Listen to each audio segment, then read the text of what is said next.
vamos a dar comienzo a la patología renal. La patología renal se presenta con distintos síndromes clínicos o síntomas o signos aislados. La hematuria, la proteinuria, la hipertensión arterial, síndrome nefrótico o nefrítico o cuadros de insuficiencia renal que se instalan en forma aguda o crónica son las manifestaciones más importantes de la patología renal. El síndrome nefrótico, que es una manifestación muy frecuente de las patologías renales, se manifiesta por proteinuria, hipoproteinemia, edema, lipiduria e hipercolesterolemia.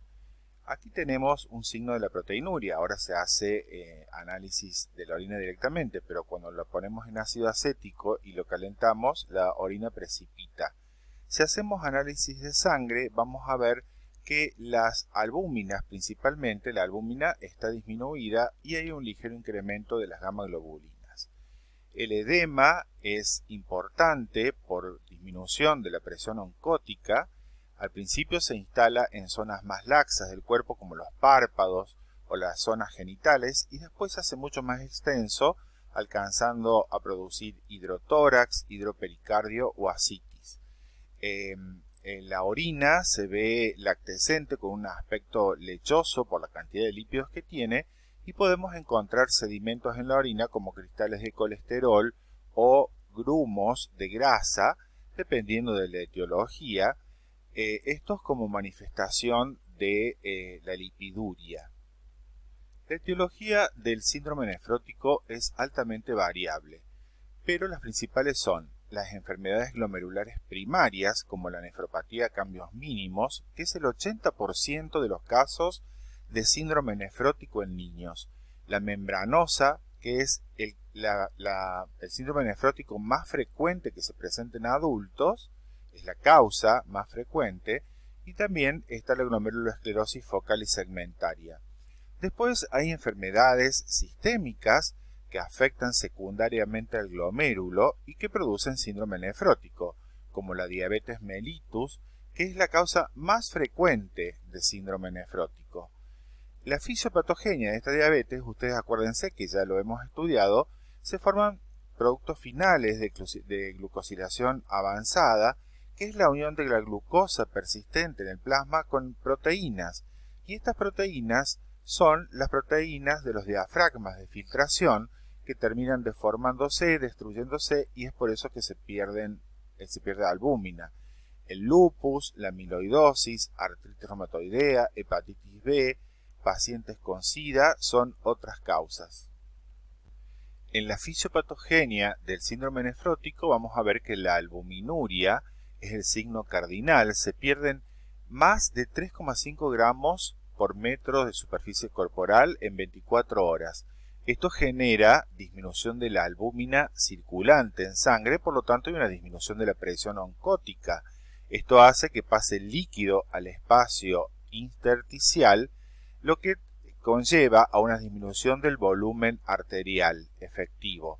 Entonces se activan todos los sistemas para retener sodio y agua por parte del riñón y esto agrava el edema. Por otra parte, el hígado disminuye la síntesis de lipoproteína lipasa. Esto hace que aumenten los lípidos en sangre, especialmente kilomicrones, el colesterol, los triglicéridos, y esto hace que haya lipiduria, es decir, eliminación por orina de grasa, que se observan en el sedimento como corpúsculos globulares y cristales de colesterol. Uno puede hacer un proteinograma por electroforesis y vamos a ver, esto es normal, pero vamos a ver que la albúmina está disminuida y hay un ligero incremento de las gamma globulinas, dependiendo de las causas, las gamma globulinas, ¿no? El síndrome nefrítico, en cambio, los signos orientadores cardinales, digamos, son hematuria, oliguria, edema y la hipertensión arterial. Fíjense, edema, hipertensión arterial y hematuria están casi siempre presentes. La etiología también es muy variada. Son glomerulonefritis, por ejemplo, la endocapilar, la endo y extracapilar. El lupus también puede tener síndrome nefrítico y otras enfermedades autoinmunes como las vasculitis necrotizantes. Estas causas generan lesión glomerular. La lesión glomerular altera la barrera de filtración, lo que produce hematuria. La hematuria macroscópica es menos frecuente que la microscópica. También puede haber proteinuria. El paciente se da cuenta porque la orina se torna de color oscuro. También la lesión glomerular disminuye el filtrado glomerular. Se instala una insuficiencia renal, entonces el paciente orina poco o no orina. Eso ocurre en el 15% de los casos. Llamamos oliguria cuando en 24 horas se orina menos de 500 mililitros. Esto retiene cuerpos nitrogenados o azotados, también se llama, como son la urea y la creatinina, que aumentan en el plasma y son signos de insuficiencia renal.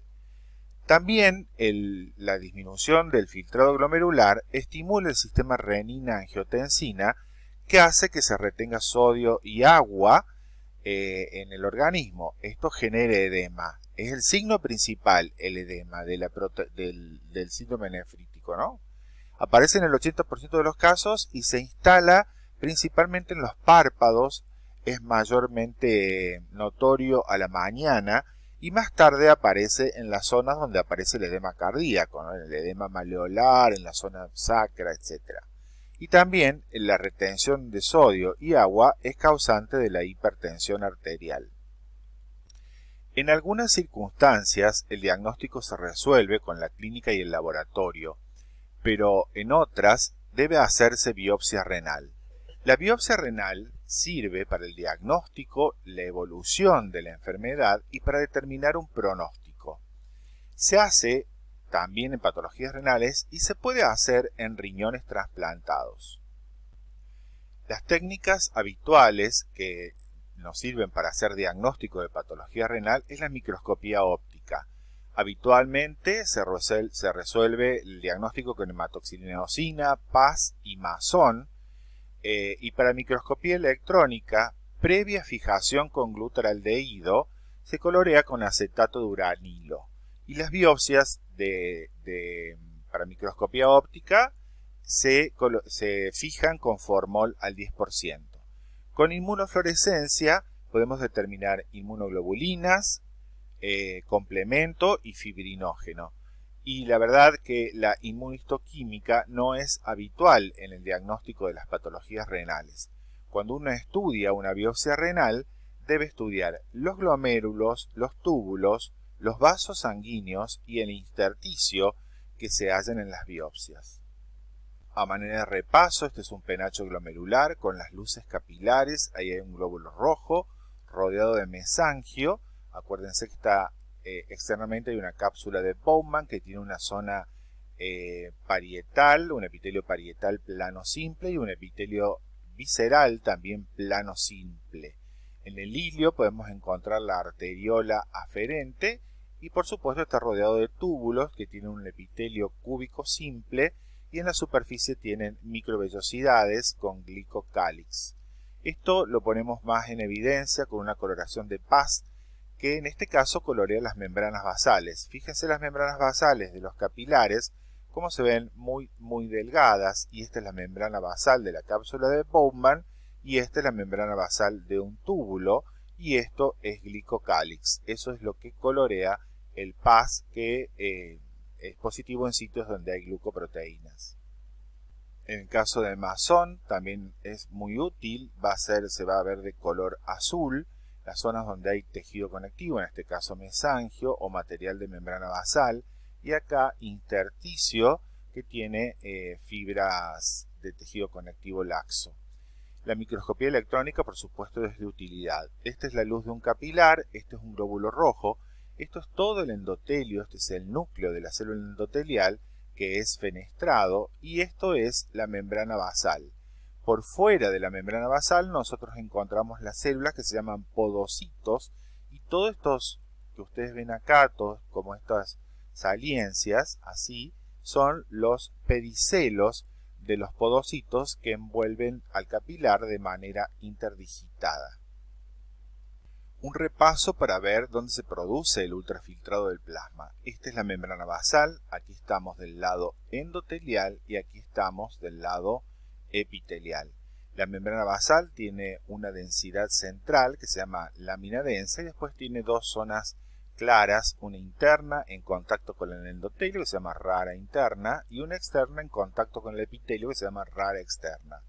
Aquí están las fenestras, las ventanas de las células endoteliales donde se produce la filtración, y aquí tenemos en las ranuras de filtración hay complejos proteicos que conforman los diafragmas de filtración. Hay que tener en cuenta estos diafragmas porque es donde se producen distintas lesiones en la glomerulonefritis y es lo que causa la pérdida de albúmina.